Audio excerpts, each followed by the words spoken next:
It's that time of year when vacant storefronts temporarily transform into Spirit Halloweens, that spooky seasonal retailer that's seemingly everywhere overnight. For Spirit Halloween, a pop-up lease is ideal because then they're only paying for space when they truly need it.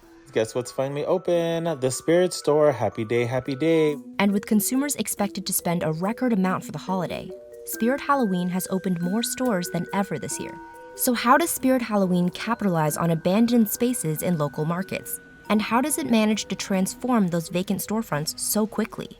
This is the economics of Spirit Halloween. The first Spirit Halloween popped up in 1983 in Castro Valley, California. It was an extension of founder Joe Marver's women's clothing store. Traditionally, October is a very slow month for retail in general. And there was a Halloween store in the strip center that he operated, and he saw that there were lines coming out the store. I said, that might be a good idea. And so with that, he turned his boutique into a Halloween store, and kind of the rest is history. In 1999, Marver sold the company to Spencer Gifts, that mall store known for gag gifts. And it's built a reputation among those who love Halloween. So much so that more than 2,000 fans showed up to the July grand opening of the flagship store in New Jersey. But the retailer is hoping last-minute shoppers come through the door too. One of the advantages is that they're everywhere. So if someone has forgotten about Halloween and needs to get a last-minute costume and can't wait for it to be delivered after it was bought online, then they can just pop into a Spirit Halloween. While shoppers can buy Halloween fare on the company's website at any time, none of its physical locations operate year-round. Spirit Halloween prefers a temporary lease because it is not a year-round business. So for them, they want to save as much money as possible on real estate, and so it makes much more sense for them to take space temporarily.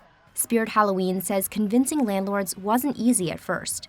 Years ago, when we sat down with landlords and said, hey, we've got this idea, we got a pop-up Halloween store, or we're going to come for 2 months, we get the look of, really, why would I bother with that?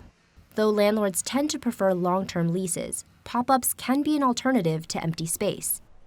In the years following the Great Recession, as retail vacancies increased, landlords found that pop-ups were an effective way of filling space that had been vacant for a long time, because of course some revenue is better than no revenue. And to make temporary leases more attractive to landlords, the company adds kick-out clauses. If they find a space where they want to open, but the landlord finds another tenant who's willing to sign a long-term lease before a certain day, maybe it's middle of June, for example, then Spirit Halloween loses that space. For Spirit Halloween, finding real estate is a year-round business. When stores shut down for one season, the company is already talking to landlords about the next. Big spaces are key, up to 50,000 square feet, often where big box retailers used to live. Those storefronts are often in shopping centers or strip malls, but can also be standalone. And signing the lease is just the beginning. The retailer says setting up the stores is another logistical challenge. I mean, literally, we are starting from scratch in every single store.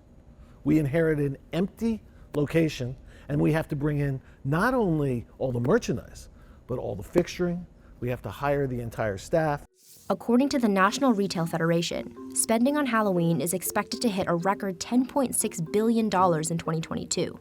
On average, customers are planning to spend $100 each on costumes, decor, candy, and cards this year. And 36% of customers plan to shop at specialty stores like Spirit Halloween. And with 1,450 stores across the US and Canada, it's one of the most ubiquitous. It's a sign of fall. It's kind of like you get your pumpkin spice latte, you're back to school, you see Spirit Halloween open up in shopping centers on your drive to work. One of its biggest competitors, Party City's pop-up branch Halloween City, operated 275 stores in 2019 and scaled back during the pandemic. Spirit Halloween's pop-up model has become such a fixture of the season that it's inspired a new movie, Pop-up Halloween store in a creepy lot? Awesome. And countless internet memes. People joke about how quickly the company moves in after something else shuts down. We kind of enjoy the meme value of Spirit. We bring life, and we bring joy, we bring energy, we bring a whole new reason. And so the meme value of Spirit is recognition of that value. That's part of the reason Spirit Halloween decided to open all of its planned 1,400 stores in 2020, while competitors opened fewer during the COVID-19 pandemic.